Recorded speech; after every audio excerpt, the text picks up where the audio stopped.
Ok, bueno, entonces estamos hablando de nuestro compañero, el Espíritu Santo. Les decía que a veces intimida un poquito el tema de la persona del Espíritu Santo. Y pues esta plática a nuestro compañero el Espíritu Santo. ¿Y quién es el Espíritu Santo? Vamos a partir del punto de vista de que ya entendemos o conocemos que Dios es un Dios trino, que aunque hay unidad o es un solo Dios, se nos presenta como tres personas, o en la tradición occidental le llamamos tres personas. Sí, ahorita vamos a ver que hay otra tradición donde también se emplea otro término que también creo que es importante conocer. Y, y bueno, pero esto nos ayuda a empezar diciendo que el Espíritu Santo es una persona, es Dios todopoderoso, es una persona distinta al Señor Jesucristo, es una persona distinta al Padre, pero es el mismo Dios. Así que, bueno, entonces dijimos que es una persona, entonces yo creo que también vale la pena de, de sopetón decir que el, la Trinidad de Dios nos habla de un Dios relacional. El Espíritu Santo nos habla de la capacidad de Dios de relacionarse entre sí mismo y eh, también de relacionarse con nosotros los seres humanos. Ok, bueno,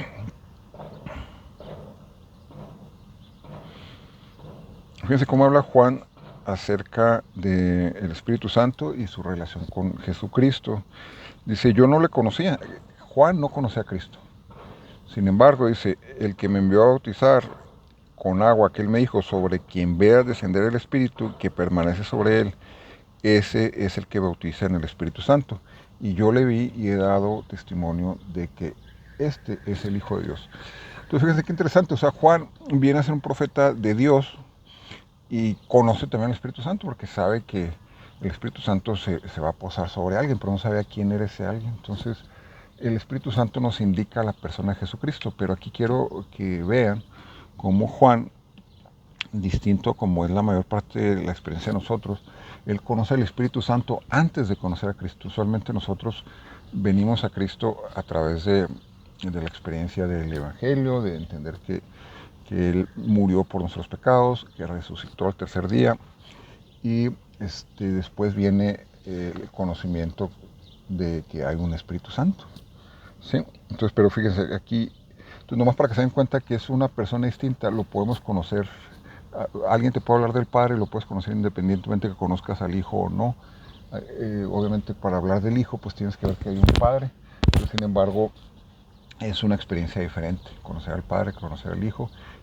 El Hijo revela al Padre, pero aquí vamos a hablar de la promesa de que el Señor Jesucristo nos habla. Dice, ustedes quédense en la ciudad de Jerusalén hasta que sean investidos con poder de lo alto. Entonces, hay que decir, hermanos, que esta semana, empezando el domingo, en la cultura judía se celebra lo que conocen como Shabbat. Shabbat indica el periodo de 50 días después del inicio de la Pascua, y ahí se recuerdan dos cosas, se recuerda el inicio de la cosecha, pero también se recuerda el, la llegada de la ley de Moisés al pueblo de Dios. Entonces, esto va a ser importante porque el Shabbat está relacionado con Pentecostés, porque Pentecostés es 50 días después de la resurrección de Cristo. Recuerdan ustedes que bueno, es como parte de la celebración de la Pascua, viene el sacrificio de Cristo, y el domingo es el domingo de resurrección. 50 días después es el día de Pentecostés, o sea que el próximo domingo 8 de junio es el día de Pentecostés en la tradición cristiana. Entonces festejamos lo que leemos en Hechos 2, que están los discípulos 120 en el aposento alto, y viene el Espíritu Santo, se posa sobre ellos e inicia la cosecha de una manera similar a Chabot. Inicia la cosecha, pero ahora es una cosecha de almas, con la predicación de Pedro.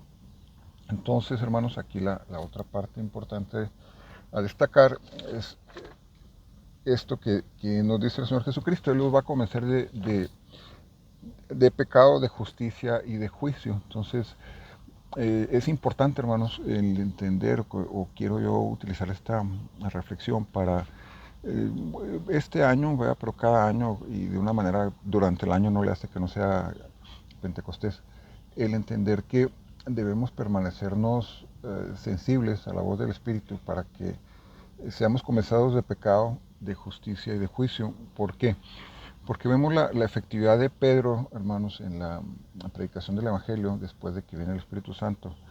Pero tenemos que entender que antes de esto hubo el arrepentimiento de Pedro, donde él se reconcilia con su Señor, con Cristo. Entonces, si no hubiera esa sensibilidad de Pedro para reconocer su pecado, que es una de las funciones del Espíritu Santo, que nosotros reconozcamos nuestro pecado, pues no hubiera habido esa predicación de la salvación de esos 3,000 personas, ¿no? Entonces, eh, a nosotros como creyentes nos toca dar testimonio, nos toca ser la sal de la tierra, pero la primer acceso que tenemos que darle después de conocer a Jesucristo, de haberlo declarado Señor, de empezar la vida cristiana, es necesitamos darle acceso a que Él nos recuerde de pecado, de justicia y de juicio, ¿sí? Para ser miembros efectivos del reino de Dios. Y yo creo que parte de la espera estos 10 días, porque resucita el Señor Jesucristo y 40 días está ministrándoles o dándoles pruebas indubitables de que Él es el que murió en la cruz y resucitó. Luego les dice, no se vayan de Jerusalén. Antes de empezar a predicar, antes de empezar la cosecha, tienen que esperar que venga el Espíritu Santo. Entonces esos 10 días y esos 40 significan algo. 40 en la Biblia nos habla de un periodo de formación, como 40 años en el desierto del pueblo de Israel. 40 días estuvo Jesús ayunando antes de iniciar su ministerio. 40 días ayunó Moisés también, antes de recibir la ley. Y eh, los 10 días también nos habla de otra cosa, nos habla de una obra completa.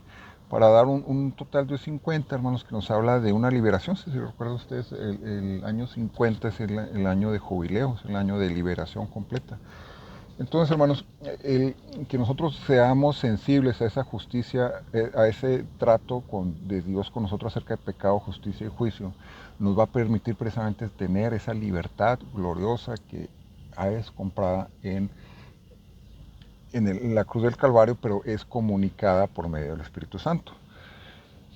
Entonces, hermanos, a veces andamos ahí, y yo me incluyo, con una vida cristiana como un limón recién chupado, ¿verdad? Así como que, ay, jole, qué gacho que no puedo pecar, ¿verdad? Qué gacho que no puedo, no sé, desvelarme, no puedo andar de X, Y, Z como andaba antes, pero parece que eso me causa dolor y debe causarnos gozo. ¿Y por qué es que no sucede eso, hermanos? Porque queremos hacerlo en nuestras propias fuerzas en vez de darle acceso al Espíritu Santo a que Él lo haga en nosotros. Entonces, en Pentecostés sucede eso, hermanos. Ya no es el esfuerzo humano cumplir la ley, ¿verdad?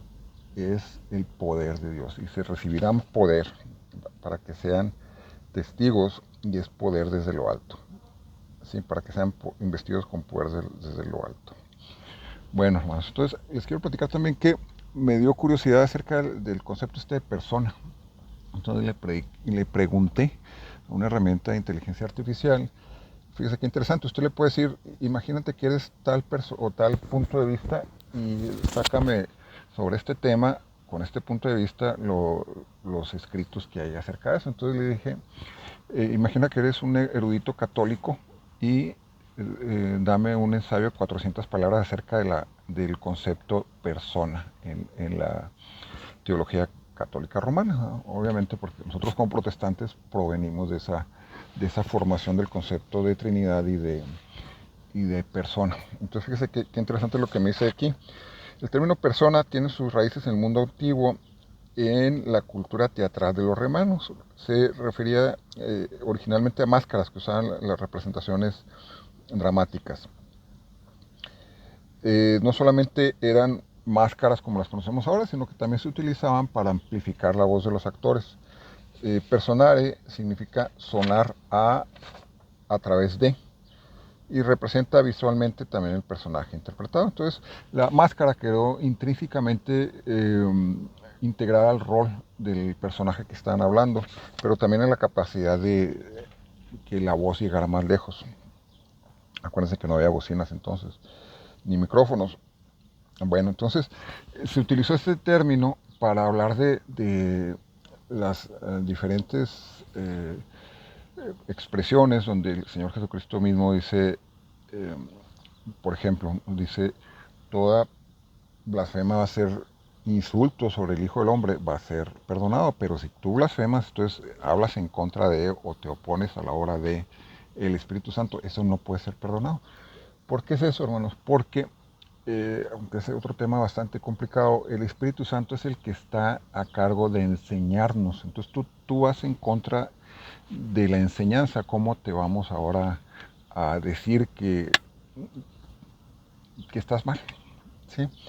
Entonces, bueno, entonces la necesidad existía de hablar de diferentes personas. Viene la paloma, ¿verdad? Pero no es una paloma, es una persona que está representada por una paloma. Entonces, hay otra ilustración que me encanta a mí, no sé si es de San Agustín o quién la dijo, pero dice que cuando hay un amado y un amante, hay un intermediario que es el amor. Entonces, el hecho que se presente Jesucristo como uno con el Padre significa que hay un medio de unión que es el Espíritu Santo. Por ejemplo, otro ejemplo, ustedes, todos los que estamos aquí tenemos biológicamente un papá y una mamá, pero sin embargo somos un tercero que somos hijo. Entonces, en cada una de ustedes como personas está presente su característica hijo y luego la genética del padre y la genética de la madre. Para que exista una familia siempre debe haber tres, ¿sí? O siempre va a haber tres. Ok, aún si no hubiera una descendencia, pues hay el amor que les une a la pareja. Ok, bueno, pero luego le pregunté algo más, le dije, en la cultura griega, o sea, en el catolicismo ortodoxo griego, ¿cómo se da a entender esto?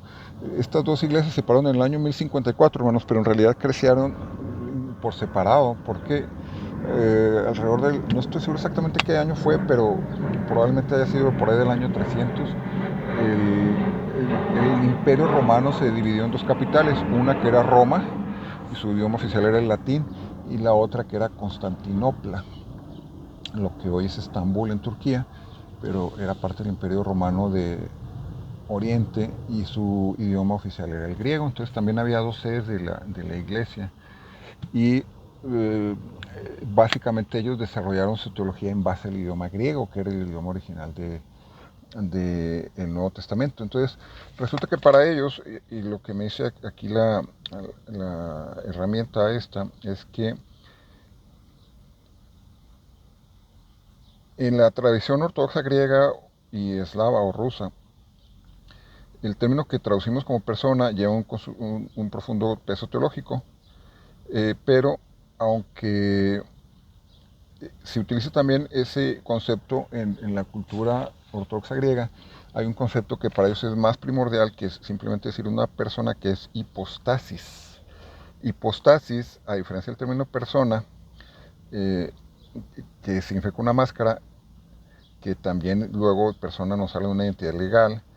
En el uso filosófico griego habla de una realidad subyacente, donde persona habla de una realidad aparente o legal, hipostasis nos habla de una realidad subyacente. O sea, por decir algo, como les digo yo, el Espíritu Santo es el medio relacional con el que Dios se reúne, ¿sí? Entonces, por ejemplo, la ley de Dios, hermanos, no la podemos entender si no está esa realidad subyacente que es la naturaleza relacional, la intención de Dios de reunirnos con Él.